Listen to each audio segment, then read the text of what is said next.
do you have any comments to make? Consider and act upon requests for adjustments or relief from specific charges imposed by the district. Moving on to the consent agenda. Do we have a motion to accept, or do we have items that need to be removed for further discussion? The preliminary total stuff. Just to let you inform me about. Stephanie, are you talking about? For next year? A question, Mr. Chairman, on page 13, you're given a revised page that improves actually, the operating checking account should be 241,122, and the package originally had 24,000. So there's quite a jump in the cash position, which gives us 11.0 months of current operating cash. And you've got the revised sheet. Thank you. Yeah.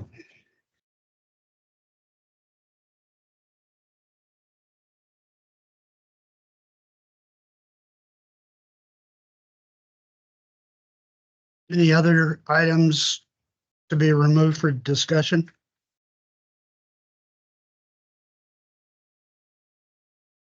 Do I have a motion to approve as modified? Excuse me, did you want to talk about page 20 first? Yeah, this is your update for your April preliminaries for 2024. We're showing that you are up 12, a little over 12.5%. The appraisal district has implemented their new system and there's lots of errors. So this is probably not a good number at all. Okay, but they're going to be updating as time goes on. And hopefully we're going to have good totals by April 30th. We're hoping. Okay, and then we have a new Senate Bill 2 called the Circuit Breaker. It's more for commercial properties. You get a 20% credit if you own it for a year. And it's kind of like the homestead exemption on residential, but this is more for commercial properties. And it went into effect in 24 and it'll go to 26. It's a pilot program. So we'll see what happens in 26. It's only for properties that are 5 million or less. 5 million or less. But it doesn't include housing? It Only does. if it's a, like a rental property, not for homesteads. Right. Thank you. Is Senate Bill 2 provisions reflected in this? Yes. Okay. I have a motion to approve. So moved. Second. All in favor? Aye. Aye. Moving on, then we'll go to item 10. Receive the Sanjack report. In your packet, on page 23, no violations, nothing really out of ordinary.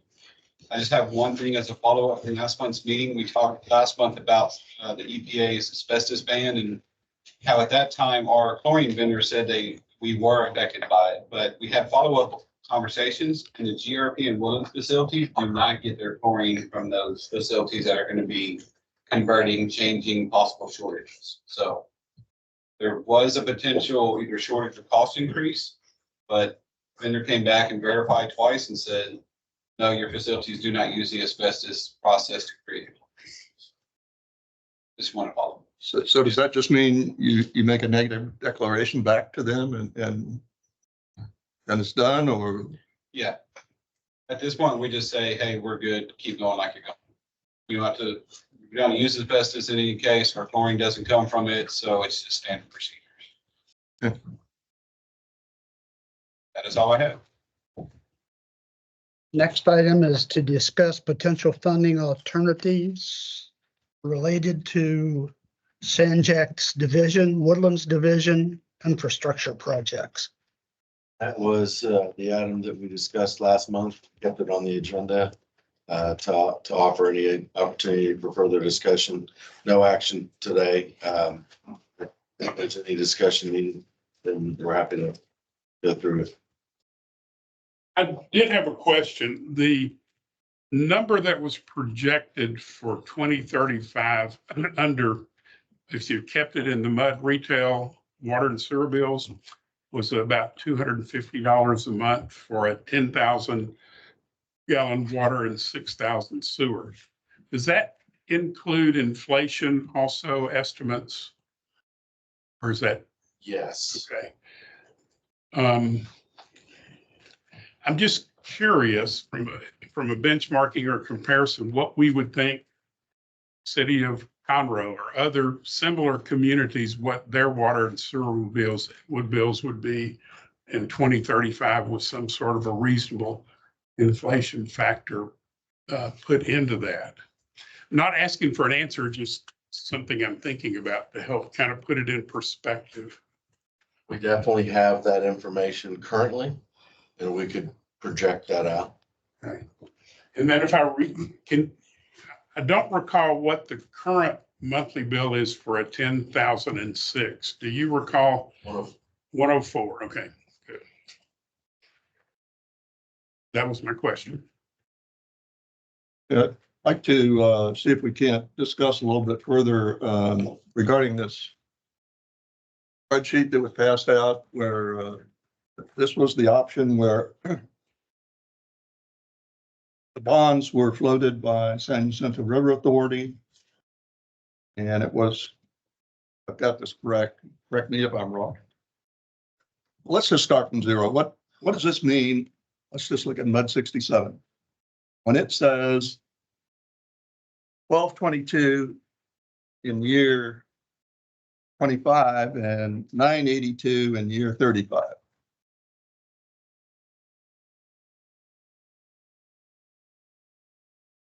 So that would be the effective increase in tax bill. So if you went and increased your tax rate, you would need 22.67 cents additionally in order to cover the debt service. So if you look real quick, all the way to the left in bold, that's the debt service for the full 10-year CIP.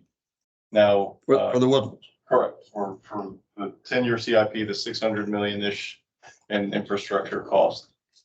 Yesterday, Hugh had asked if I could break out the 40 million initial, which we're going to talk about on a separate item, but this is all in cost, assuming that you do move forward with everything. So if you look at 67, and this can be interpreted different ways, the way that I tried to generate a pro rata share of each district was I took the water SFDUEs and the wastewater SFDUEs per the sixth and final accounting, summed them up, and took that as a pro rata share of total SFDUEs. And so 67 is roughly 11.36% of all of the SFDUEs in the Woodland system. And so from there, what I did was I took that pro rata share to the debt service that would be on an annual basis, and I backed it in to a tax rate based on the average homestead. And so the average homestead for January 1 of 2023 in your district is $433,490. That includes the homestead. That's for homesteaded properties. And so I use that to back into essentially what tax rate would be necessary based on your 2.19 billion valuation, and back that into a per cost per connection or per resident. So this isn't based on usage. This is based upon capacity. There are different ways to interpret it. It's going to be ultimately up to the boards on how you want to interpret it. There been any discussion about this point here? A little bit. Some folks noticed that this is the most advantageous to the residents. I think I'm falling into that camp as well, but I'm thinking about the concept of capacity versus usage. So if you have a MUD that has relatively small homes that has small usage and extra capacity like we do, then that's a negative for us. It may be slight. I mean, you'd have to figure it out, but just conceptually, I see. Yeah, because there's so much expected growth in Metro. this analysis kind of puts more of the burden on the commercial than the residential across all the MUDs. For comparison purposes, water use in 2023 for MUD 67 was 9.9%. So I don't know what percentage we're getting with the SFD. Do you have that? It's right here. If you look in that box, it's the Oh, you're right. up there. 11.3. Yeah, so that just validates what I just said. We're paying extra fees. And to give you some other perspective, in let's see, page 48. So based on percentage of water utilized in 22, 23, as we'll talk later on page 47, based on usage, you're about 10%. Oh, 9.9. Yeah, 9.9. Yeah. okay, I accept him. Versus the 11, or Right. yeah, the Okay, 11. got it. And I think ideally, if the boards end up deciding to go this route, I mean, I'm happy to run different scenarios based on different parameters. It's ultimately what is the fairest. And this was the clearest initially to analyze. But the standard deviation is the smallest with this approach. I probably wouldn't have an issue with it. But if it's large compared to the other methods, then I think we need to discuss it further.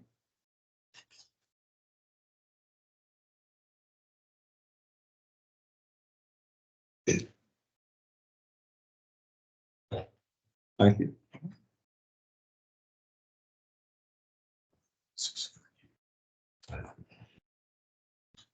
Item 12 is consider an act on a supplemental agreement with SJRA for engineering of wastewater reclamation facility number 2. Should be number 1. This is for plant 1, the one that's been talked about for a while now.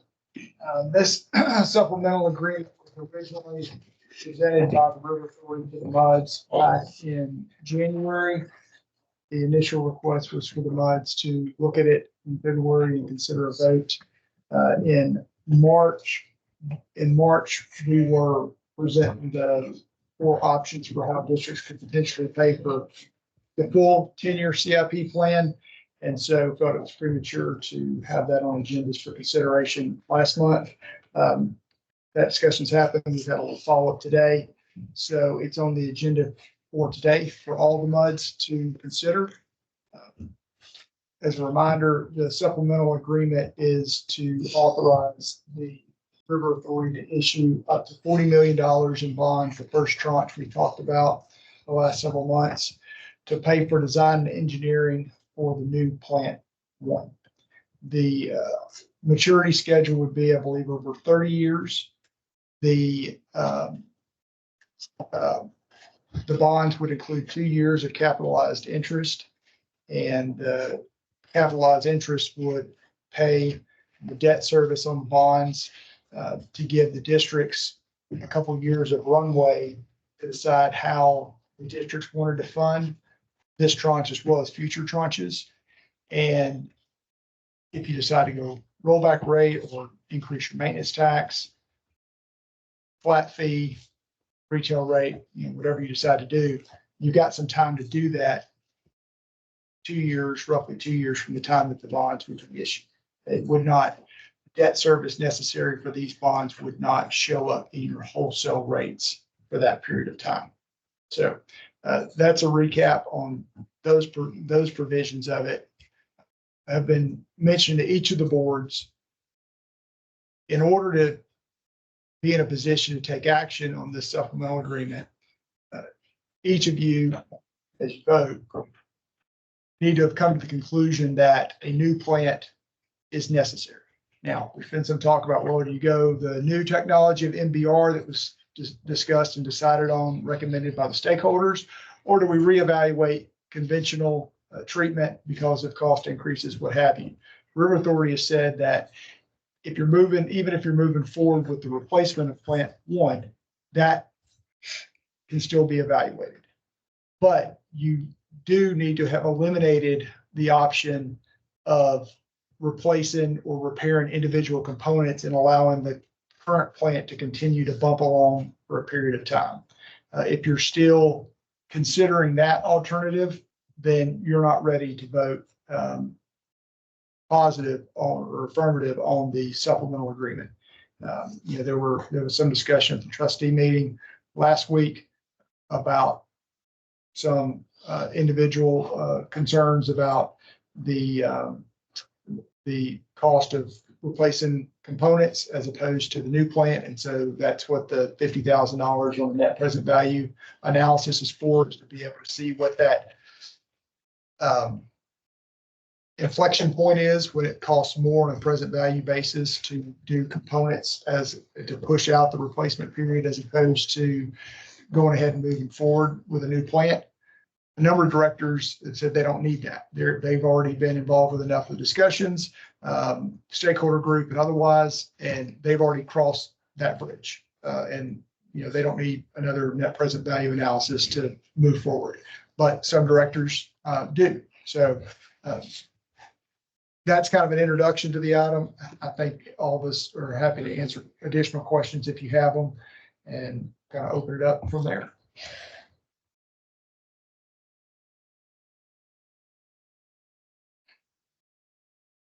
I will tell you I sat in on a number of those meetings for at least 12 months or more. I'm comfortable that you got to either go with a membrane technology or a new plant. I know there's a lot of analysis being done. Well, maybe we Band-Aid it. I don't think the numbers are going to work for that. I mean, intuitively, I don't think so. I think the trustees decided to give it another 30 days to kind of confirm that. But I'm ready to vote to issue the bonds. Something's got to occur. It's been looked at for many, many months. In the strange event that it comes back, there is some room to do some Band-Aiding.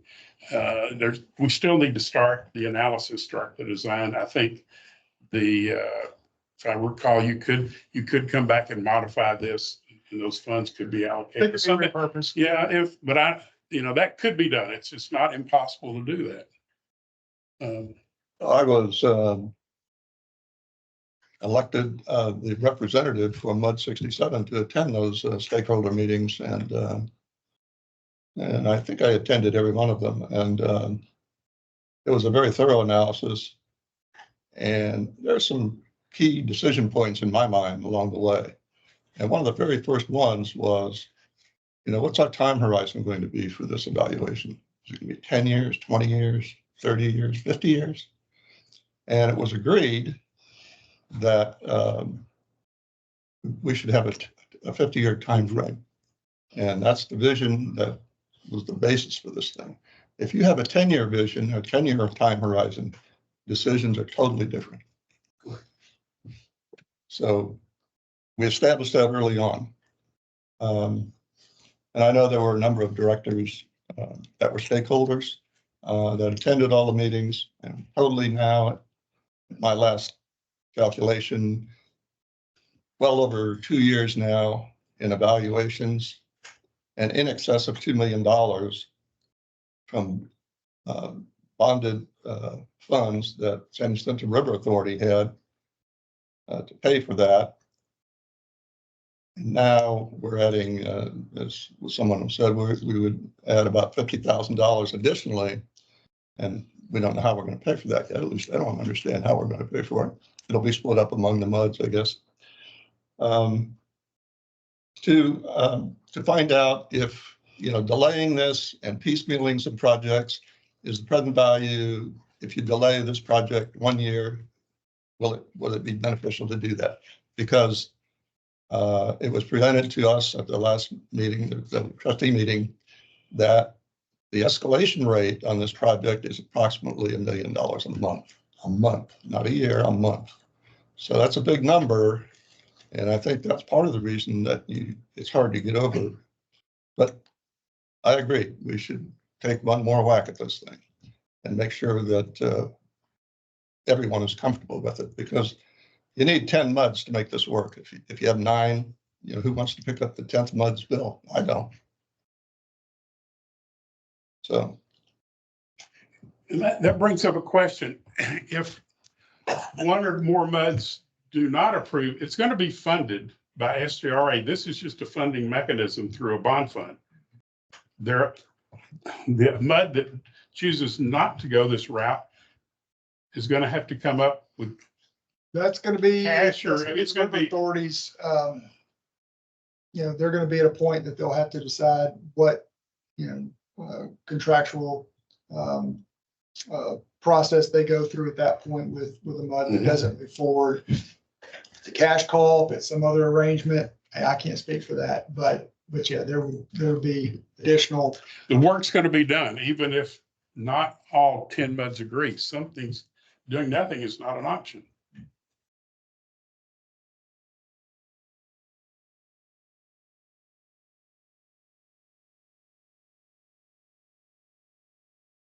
Any further comments?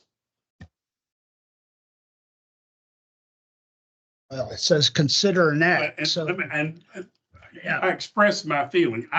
If you think there's value in waiting till this final analysis is done from the consultant, I guess I'm okay with that, but I'm ready to move forward if the rest of the directors. I got the impression at the trustee meeting that this 30-day analysis that's ongoing, presumably, was to give comfort to a couple of trustees that still had doubts.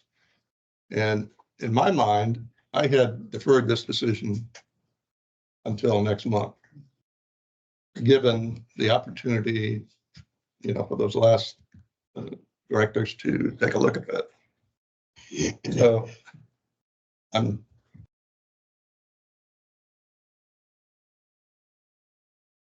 We've had what, seven Yes. meetings so far? Yeah, 7 meetings so far, 5 voted to move forward, 2 deferred. So, as usual, it can be a little bit of a mixed bag, but, just a couple MUDs have said, I need to see that before I'm comfortable taking a vote. The others have said, I've already seen enough. And out of respect of you being the representative in the stakeholder meetings, if you want my personal opinion, I've seen enough as well. But in deference to those that are not convinced, I was willing to wait 30 more days and spend $50,000.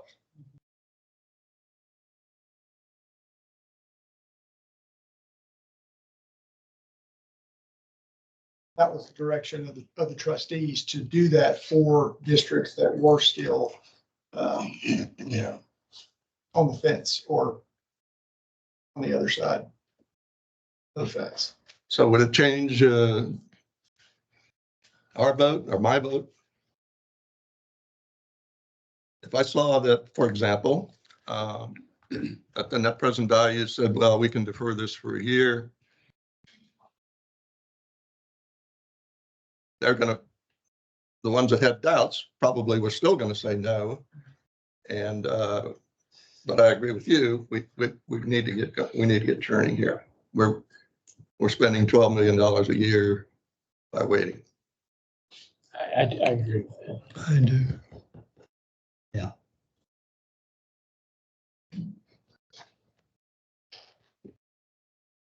Need a motion on that? Do I have a motion for approval? So moved.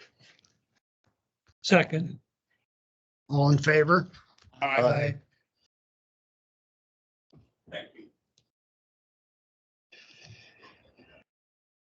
you. Number 13, receive an update on the Bear Branch, Panther Branch and Research Forest Drive Drainage Improvement Project. Say that 3 times. Good afternoon.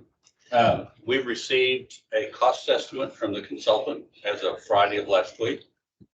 We've gone through it. We don't like it. we are going back to the consultant and say, we need more information. The reason we don't like it, it is potentially 3 times higher than the amount of money that's available out of the $11 million for construction. And so we have a number of questions about the unit prices that they used, how they came to those unit prices, what due diligence do they do other than looking at recent bids, that sort of thing. So I think out of the folks that have reviewed it, I think we have 2 people left to finish reviewing and move back with the consultant. So, tell me again what it is that we've asked for. We asked for a construction estimate of the 2 alternatives, 2 modeling alternatives that they I'll say zeroed in. One of the modeling alternatives was to go in and create a pilot channel of Bear Branch and Panther Branch that's 1 foot deep, and then has a bottom width of about 40 feet, and then sloped embankments. And no underbrushing of the area outside of that. Second alternative has that same cross section, but also goes in and removes a bunch of the underbrushing, which reduces the friction factor. The purpose of that one was to try and lower the water surface elevation in the channel so that there's less water on the major thoroughfares during an extreme event. Neither one of these options has water below the center line elevation of Research Forest where Bear Branch crosses it, or where Panther Branch might cross some of the collector streets up in the neighborhoods. So that's why we had them run the second alternative, is to try and get it low. But they priced those 2, and they're essentially the same cost. It's got 3 detention ponds, and they're more in line than separate, because that does create a little more capacity than if they have a separating embankment or berm between that and the stream. So we're getting maximum detention capability by doing that. And the numbers that the 3 times number does not even include any potential utility conflicts, wetlands mitigation, or stream mitigation. So it was a huge surprise that the numbers were that high. There are a couple of numbers that look like the clearing and grubbing, where you have to go in and clear the land to do the detention. That number seemed pretty reasonable compared to what Eric and I have seen over the years. That one wasn't bad. The big number that caught me by surprise was the excavation and haul off of dirt. There's about 490,000 cubic yards of dirt that needs to be removed and relocated. And they had a number of $30 a cubic yard, and that seems high to me. And that's the biggest cost of the project. So we want to get in and see who they've talked to, where they got their numbers from, and are they just being ultra conservative, or is this truly the case? And we determine and then we come back and have to have a conversation of whether the project's feasible. I remember having the discussion with LJA. How solid are these numbers? They're very conservative. There's no way that we can conceive that we'd ever surpass that number. Now you're telling me that it's three times the number? Now, is it the unit number, or is it just an expanded scope because you're needing to do more excavation to get a higher reduction in the water surface? Jim, I think the cross section is the same as what was in the original application. It's, you've had COVID, you've had high inflation since I think the application was submitted to the Water Development Board, and Either that or they're being very ultra conservative. No change in the timeline. That stayed the same other than these delays we've had generating the estimates.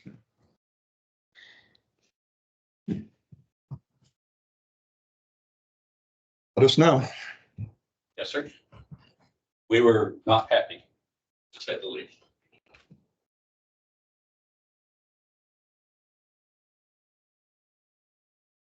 Attorney's report, that ought to be the easy follow-up. Well, I'll lead with good news. The River Authority was successful in their lawsuit at the Texas Supreme Court with the cities of Conroe and Magnolia. There's a copy of the opinion that was got. There were some paper copies outside and also some electronic copies that were circulated. That opinion was released last week. Believe it or not, that's all on procedural matters. They have not even gotten to the merits. This is about whether or not the cities had governmental immunity from suit by the River Authority. Texas Supreme Court. Now it goes back to trial court in Montgomery County for a trial on merits on the contract, not the bridge. So we'll see how long that takes. We have been noting at the other meetings that the amount that's accumulated so far in short pays and penalties and interest by the two cities is in excess of 25 million. And legal is, for the litigators, is over 8 million. So what we're seeing is going back from Quadvest and the other private supplier, private utility was 14. So we're talking over twice as much as what was just addressed by River Authority for those two entities, those other two entities. So the trial court already heard this case, correct? Just on procedural, not on merits. Got split. Okay. City said, we're immune from this lawsuit. You don't get to the merits. We got governmental immunity, which is a standard defense. I mean, if MUDs make the same defense. I mean, if you're a governmental entity, first defense that you throw out right off the bat are governmental immunity. But this was a contract for goods and services. That's a clear exception from the governmental immunity. And there's some other points made in the decision as well. But the bottom line is the cities are subject to the lawsuit. And you said that 8 million in legal, that's for litigation. That's the litigation firms that the River Authority has retained. that's just our portion of it. No, Oh, that's the RA's portion. That's just your RA's portion, not what the cities have incurred for their legal fees. No. That's the good news. The other point I was going to make is that you may have seen in the news last week that the EPA did adopt the final rules to regulate 6 PFAS chemicals or forever chemicals. So there will be a phase in for that new implementation. It will start with regulation and reporting in 27, and then enforcement for violations in 2029. They mentioned there's around 6 that are being regulated. I think there's over 200 or something of these PFAS chemicals total.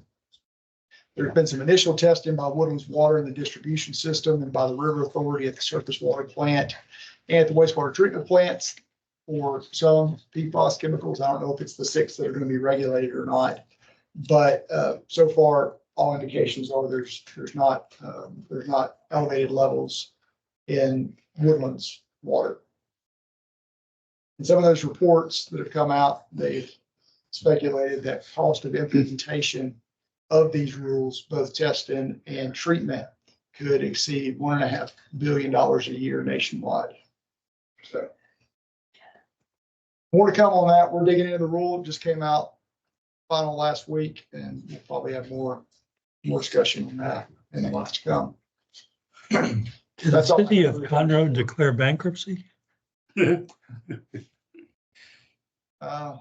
mean, I don't see that happening. I don't. Well, allegedly, they have escrowed the money right? And that's what I remember They're hearing. showing it as a liability on their books. They have not shown it as an extra. Ooh, It's in their audit. We check annually. All I have in the attorney's report. Thank you. Consider and act upon the updated drought contingency plan. Yes, you have a drought contingency plan and a water conservation plan in place. It was last submitted in 2019. It's required to be refreshed, looked at, revised if necessary, and resubmitted every 5 years. And so we're at that 2024, 5 years from last time. Nothing has changed in the drought contingency plan of note.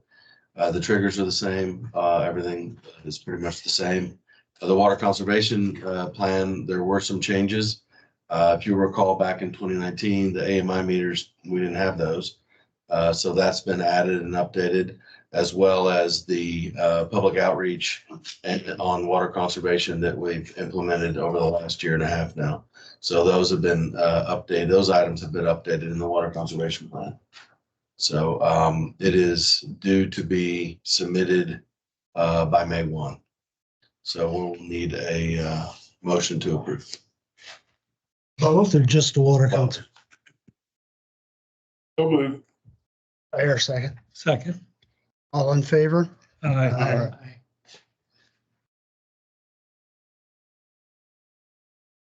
Item 16, discuss the GRP surplus. Okay. Start, if you want to start moving towards page 47, I'll get to it and summarize the European committee made recommendation and approved the usage of surplus funds from the drought and from the Quadvest monies. Subsequently, the estuary board of directors approved that recommendation. And what it included was a usage of $14 million of that surplus to be put towards buying down some debt from the GRP, 14 million. That will equate to about a 3-cent reduction in the wholesale water rates from estuary from the GRP.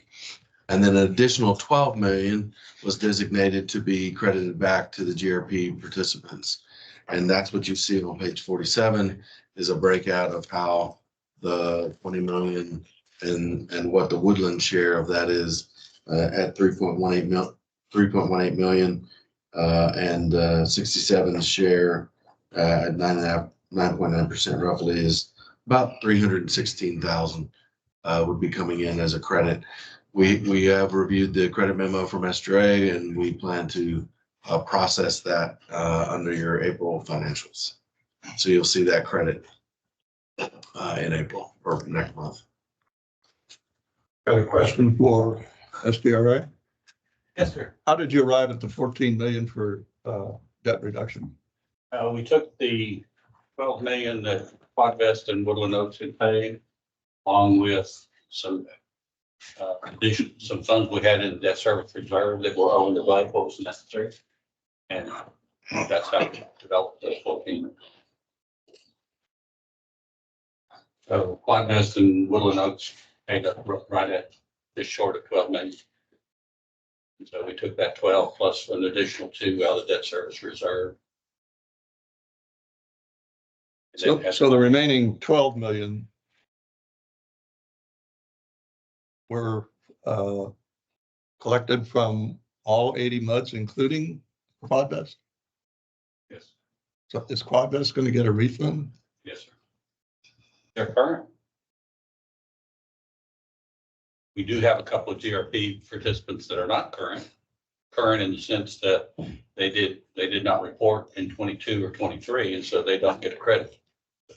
The volumes or the credit is based on the volumes that were generated during budget year 22, 23.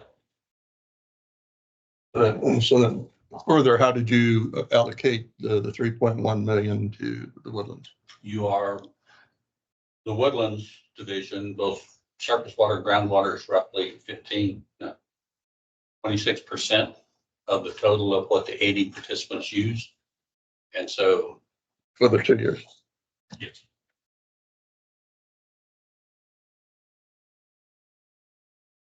And like 2-page list of all the participants and their pro rata shares. Well, it's good news. I just wanted to understand that a little better. Thank you. And obviously the goal, mistakenly used the word if, but when we get Conroe's money, probably do the same. Issue of credit or do a debt basis. Okay, well, I don't want to get ahead of myself here. This is the bird in the hand, so I'd like to talk about this one. If this board decided that we wanted to refund $315,998 to the homeowners and the businesses that during the 22-23 year, would that be done as a credit, or would we cut checks? Or No, not cut checks? Okay. So it would be a credit against whatever the current bill is, and if there were still a further credit, it would roll over to the next month. Is that it? it could be done. That's what the board wanted. Now, the people that potentially were here, paid the $3.20 per thousand gallons and then moved out, the new homeowner will be the happy recipient of a credit, right? Theoretically.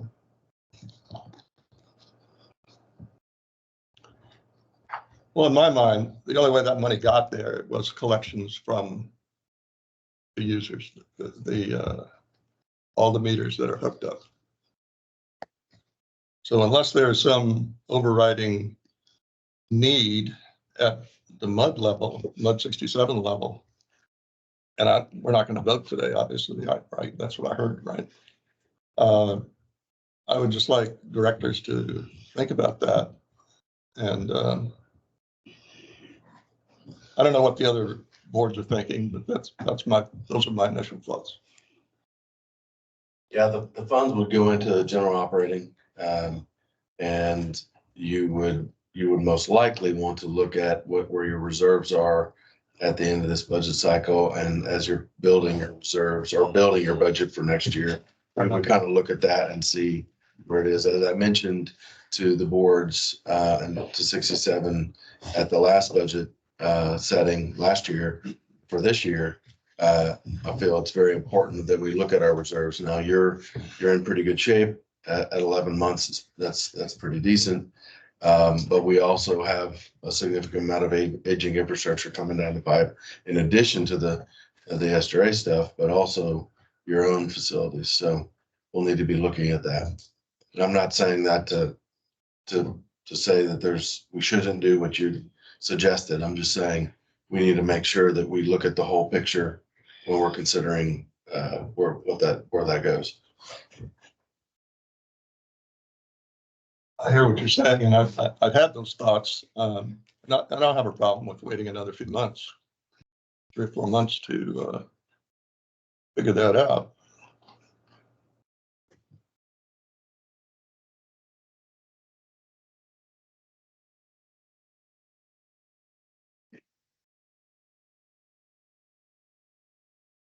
Do you have anything to add on the general manager?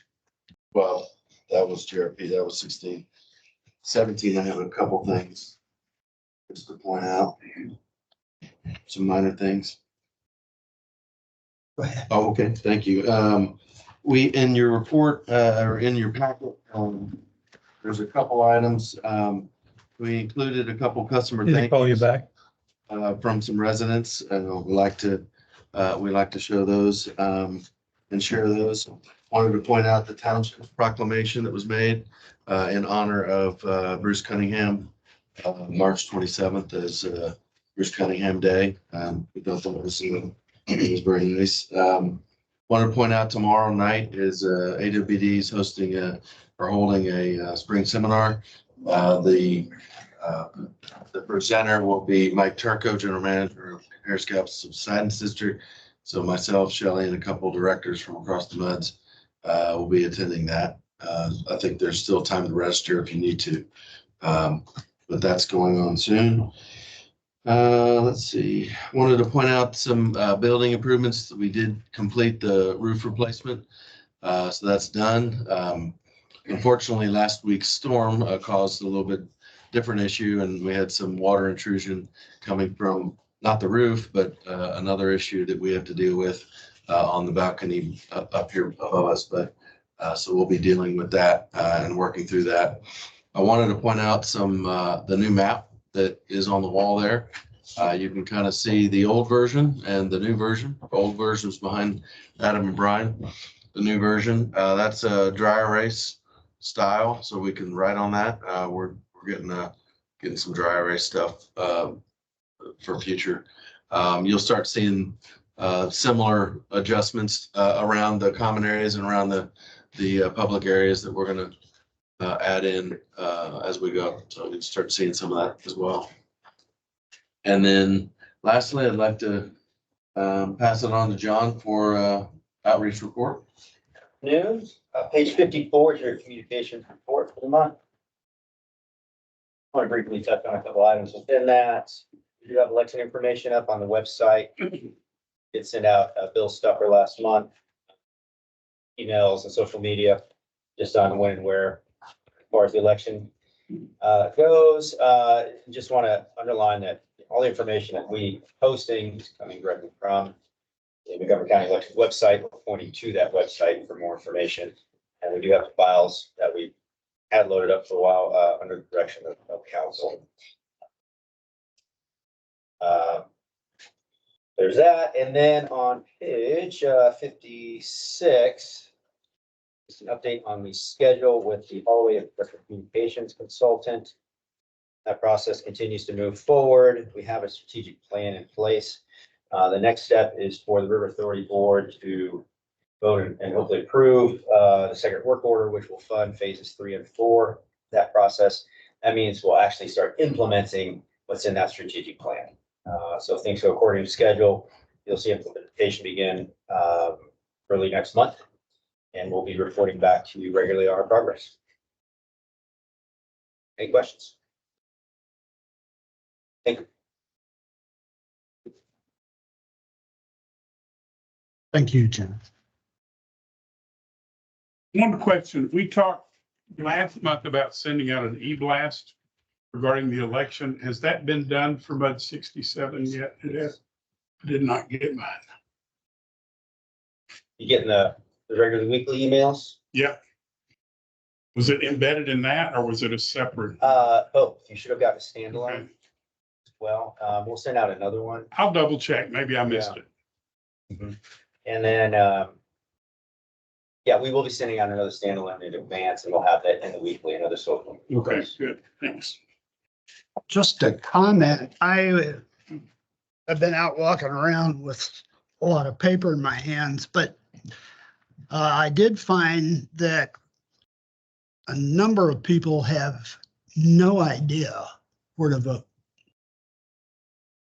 Absolutely none. So it's a big problem. It is, and the early voting location is not what people are used to. It is at the Shenandoah Municipal Complex. They're off the feeder on the southbound feeder.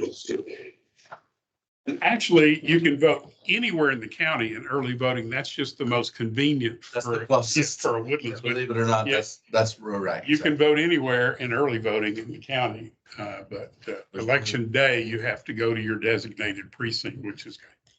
I was saying that earlier. What's that? You were saying, telling me that earlier. No, so, and to further complicate matters, since it's a very small ballot, they've totally redone where you vote. And my precinct, which I would normally walk 50 feet off my back gate and vote, it has now been switched to out on 1488. And then the college, which normally doesn't have much, has 6 precincts building there, right next to us. So if maybe we could put out some sort of a matrix, or maybe we don't want to do that. I don't know. It's just a thought. Well, we direct folks, correct me if I'm wrong, to the county website, which shows that. Yeah, we tried to be very careful to just have it point to the county. Just. Okay. The locations are buried though. At least 4 clicks if you can figure out where to click on the last one. That's questions on page 48. You know, I asked this question last week, Mike, but the condominiums that were a big splash in the newspaper, can you tell this board what mud it's in? And I don't see a rep here from Howard Hughes, but what's the timeline and what's going to be expected of us? I believe it's in mud 67. It's this tract here. I point to the old map.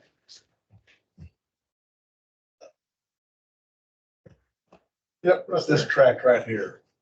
I think that's Brown. basically the corner of Lake Woodland Drive and Hughes Landing. There.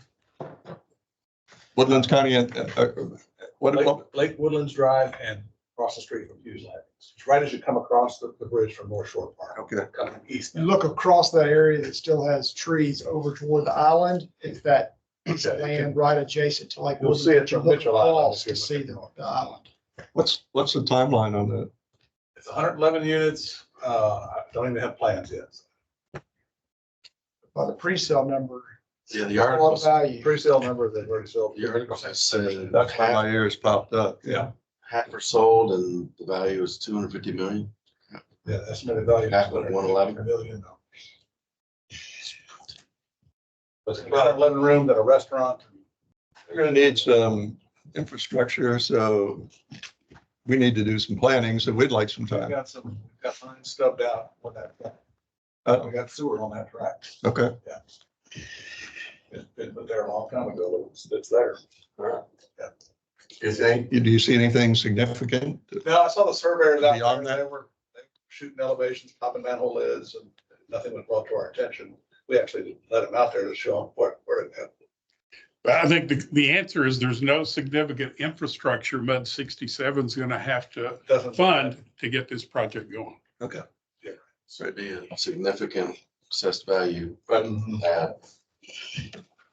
Mike, we already see I'm sure that was already looked at, the capacity that was allocated in the Sticks and Pines. Chris asked me that too. I know, it's in the mud. We do commit that we'll serve it, but I talked to Dan about that earlier, about a capacity.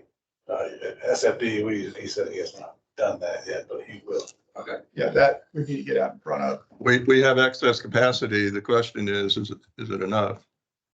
Is it not? So I know the room, I just don't know the square footage of the restaurant. And if he gives me some more information, I can figure it out. Okay.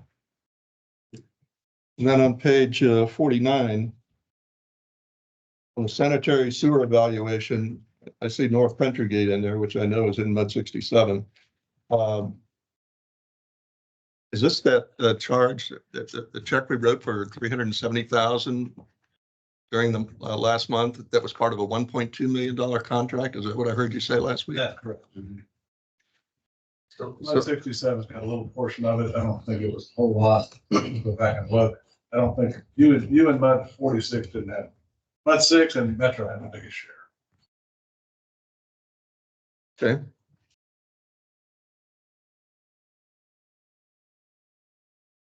Then on the next one, the lead and copper rule revisions. Because we need to dig on both sides of the meter to verify pipe type. The fact that we put in the smart meters didn't have any impact on the pipes, right? The pipes didn't change. Correct. Yeah, okay. We're gonna need to scramble here in the next 5 months to meet the deadline. You have to build an inventory prior to late October of this year. We've been working with a consultant to identify kind of building up the database so that we can figure out, based on age, what was built after a certain date that EPA allows for when lead pipe wasn't allowable back in the late 80s. Everything prior to that, you have to prove that it's not lead. And so you have to, by whatever means necessary that you can, start knocking off all the old ones to verify that it's not lead pipe. We believe that we don't have lead pipe, but we have to prove it. And so in some cases, we have proof from different sources, plans, specs, different things, personal accounts. But on the customer side, we don't have much. So on one side of the meter, we probably can knock out most of them just very quickly. On the house side of the meter, we're going to need to do some investigation. So we're working through that right now. My last note is on the next paragraph, the UCMR 5. We've done a lot of testing. Do we get any results of that testing? Yeah, there's been no PFAS that have been reported in the testing so far. Is that the only reason we were doing this? The PFAS? Yes, that it's specifically from. That and lithium. Is it negative lithium also? No, lithium is positive. It has. And a naturally, Grease and such that they use in the wells, lithium grease, some of the mechanical parts, some of your water pumps. That's likely the source. it's about lithium batteries, is that what? No. All right. Thank you. Paul, do you have a trustees report? I think I'm talked out. Thank you. Brian, do we have a need for a closed session?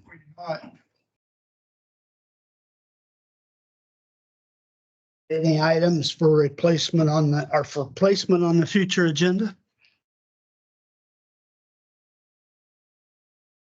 Meeting is adjourned.